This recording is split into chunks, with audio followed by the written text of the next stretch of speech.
Welcome to the video, people. This time it's the best coach who never worked at the NBA, Zeljko Obradovic. I think I pronounced that right. This is another video produced by Basket News, a very good YouTube channel. Zeljko, if you don't know him, he's the Partizan Belgrade basketball coach now. He's an absolute legend of the game. He's won more titles than I've ate hot dinners, and the Partizan Belgrade fans are glad he's back. Okay, let's fire up this video and check out the legend, which is Zeljko Obradovic. The best basketball players in the world eventually find their way to the best league in the world, the NBA. Perhaps not so much in the earlier days, but since the 21st century, we've seen players from all corners of the planet stepping onto the prestigious NBA hardwood. When it comes to the sidelines, the situation is quite the opposite. Gentlemen, you told me you deserved to be here. Of all the successful coaches in Europe, Mike D'Antoni has been the only one who found his way in the NBA. In fact, only 3 coaches coming from Europe, D'Antoni, David Blatt and Igor Kokoshkov, had the chance to be a head coach in the NBA, but neither of them had as much success in Europe as Zeljko Obradovic. In your eyes, you're good guys. Fuck you, everybody. That's why in this video, we will look at the best of the best. The one who is widely considered to be the most successful coach in European basketball history, Zeljko Obradovic. He should have been given a chance in the NBA. Hot start. Zelimir Obradovic, better known as just Zeljko, has earned the status of an icon throughout his 30 years of coaching in Europe. Fun fact, Zeljko has the most victories in European basketball history. However, before all that, Zeljko was a player himself, playing professionally as a point guard for 13 years in the former Republic of Yugoslavia, whilst representing his hometown team in Čačak and later the legendary Partizan Belgrade club. In 1991, he received an offer that changed everything. His career, his club's fate, and actually the whole picture of European basketball.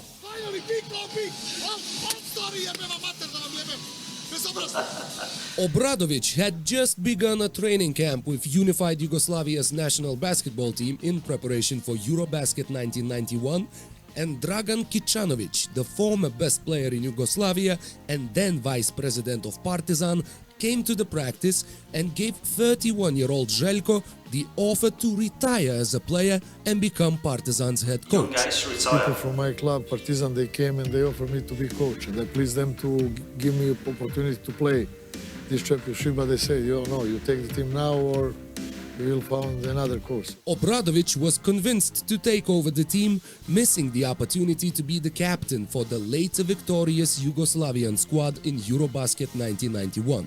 After 2 very successful seasons with Partizan, Zeljko joined Juventud Badalona, where in a miraculous fashion he took the Spanish underdogs to their first ever EuroLeague championship. The incredible career start for Obradovic got him a seat as the head coach of the Spanish powerhouse Real Madrid, where he did not stop and collected the 2nd EuroLeague title in a row, making it 3 total in just 4 years of coaching. After winning the title with Arvydas Sabonis and Joe Arlauskas in '95, the remainder of Zeljko's stay in Madrid was not so fortunate. Through the 3-year period, Real Madrid were dominated in the domestic competition by their main rivals Barcelona, and Obradovic eventually parted ways with the team to join another iconic name in Europe, Benetton Treviso. There, he replaced the aforementioned Mike D'Antoni as the head coach of the team and was close to winning his 4th EuroLeague title. 2 solid seasons with Benetton Treviso and 8 years of successful coaching set up Zeljko for a period that EuroLeague fans will remember forever. Green Era. It's difficult to begin to describe Obradovic's legacy in Athens. If 3 EuroLeague titles were any indication of Zeljko's future as a coach, Obradovic's 13 years with Panathinaikos is now seen as the most successful stretch in club's history. In his signature manner, Zeljko did not hesitate and started winning right away. His debut season started with an astonishing combined record of 20-1 between both Greek Basketball League and the EuroLeague, and ended with titles in both competitions. Although each year could not possibly be perfect, Obradovic managed to win at least one of the three main competitions, Domestic League, Domestic Cup and the EuroLeague, in each season up until his departure in 2012. Undoubtedly, his greatest achievement with the Greens came in 2007 and 2009 as Panathinaikos brought all three titles, also known as the Triple Crown, to Athens. To understand why Zeljko was so successful, we probably need to look at his ability to innovate. His decision to gradually turn Mike Batiste, who started his career as a small forward, into a power forward and eventually a center, in a way revolutionized European basketball and gave rise to the now well-known small ball philosophy. Using an athletic, nimble and aggressive Batiste at the center position brought frustration to opponents in the shape of pick-and-roll offense and hedging defense. If something good, nobody want to, because Mike Batiste play in Europe how many years? 13 years, no one time that he makes something bad. And now because one time make bad, let's attack Mike Batiste. Let's remember this next 10 years. Panathinaikos, of course, wasn't a one-man team. Batiste thrived alongside such European stars as Vasilis Spanoulis, Dimitris Diamantidis and Šarūnas Jasikevičius. With Zeljko Obradovic behind the wheel, they created Europe's most prolific winning squad. Even though Zeljko was very successful as a tactician, his temper did not suit all Panathinaikos players. In his eyes, if you were not 100% focused on the team, there would be problems. Because this is that I explained to them. You are good players, you win everything, but this is past. This is something that nobody remember. Future is only important. In the 2000-2001 season, Obradovic believed that Zeljko Rebraca, who won the EuroLeague Final Four MVP in the prior season and later played in the NBA, was not solely focused on the team because he was planning on moving overseas. They had a clash that season and the Serbian center left the team in the upcoming summer. If you are playing for Obradovic, you should also be prepared for the war-resembling practices, as Mike Batiste described them. Matches are what everyone sees, but training is something special. If there were cameras in our practices with Zeljko, then people could watch a real war. I'm not exaggerating. He created such an atmosphere when we played 5-on-5, it would be more intense than any official match. Or, if you leave the team and go to their main rivals, well, you're done. He's still not speaking with Greek basketball legend Vasilis Spanoulis, who left Panathinaikos for their biggest nemesis Olympiakos back in 2010. Same with Jaka Lakovic, who departed to Barcelona in the summer of 2006. When asked whether Zeljko would ever join Olympiakos himself, he responded, "I have great respect for Olympiakos, but that's impossible for me. I always have Panathinaikos in my heart and I cannot go to Olympiakos or to another team in Greece. Even if I leave one day, I will remain a fan of Panathinaikos. What I have experienced here is far beyond the typical professional partnership between a coach and a club." Very special memories, 13 years, 27 finals, 22 titles. His tenure in Athens spanned from 1999 to 2012. The team became the top club in European basketball during that time, while simultaneously dominating in the Greek National Championship. In total, Obradovic collected 11 Greek League championships, winning it 9 times in a row, adding 7 Greek Cups and 5 EuroLeague titles. Unfortunately, all great things must come to an end. Summer of 2012 saw sweeping changes in Panathinaikos, starting with the club's front office, then core players, and finally Obradovic, who decided to move on too. Zeljko had only one thing to say on his departure, nothing to do with the budget. The Greek powerhouse never returned to the EuroLeague Final Four after Zeljko's departure. Golden Age. The next stop for Obradovic's greatness was Istanbul. Until the arrival of Zeljko in 2013, Fenerbahce was known as a mediocre basketball team at best, but if anyone could change that, it would be Zeljko Obradovic. Sorry that I need to speak like that. May I please you to play a little bit defense? May I please you to play a little bit defense? Derek?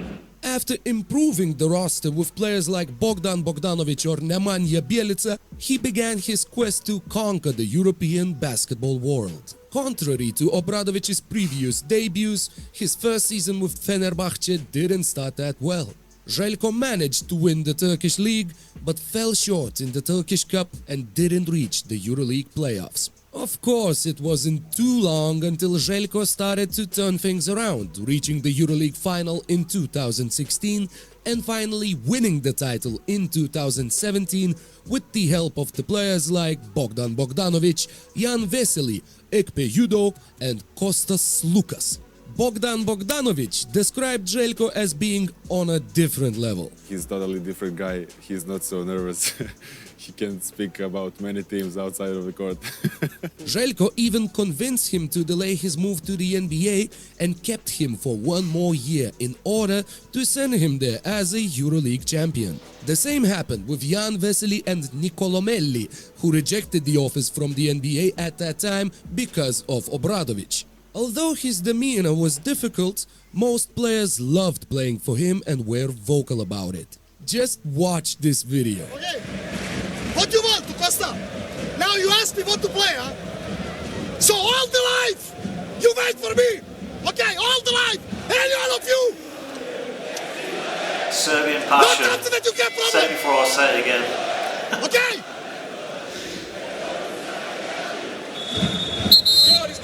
Imagine treating your player like this and still being praised years after. In the words of Kostas, no one believed in me as much as Zeljko Obradovic.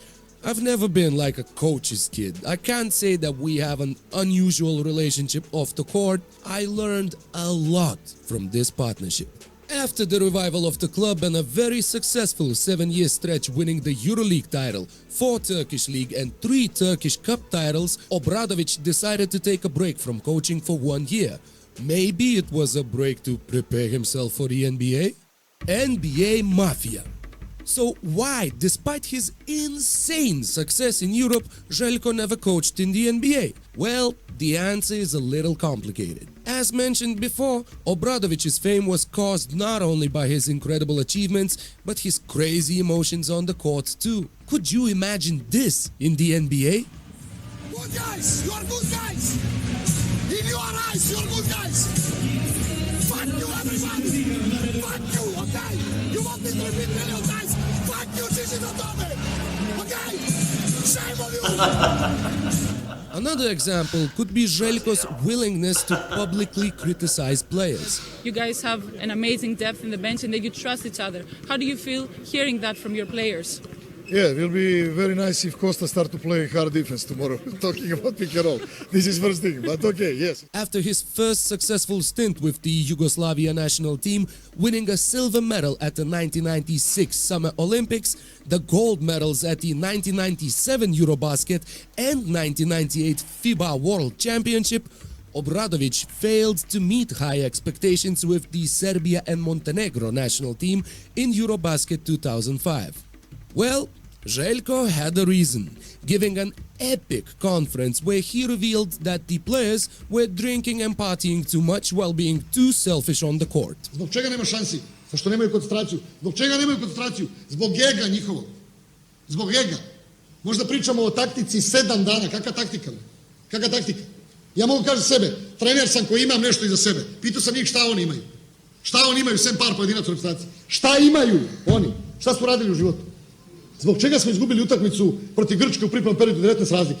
Zato što je njih petorica do 5 ujutru bilo u diskoteci. Do 5 ujutru.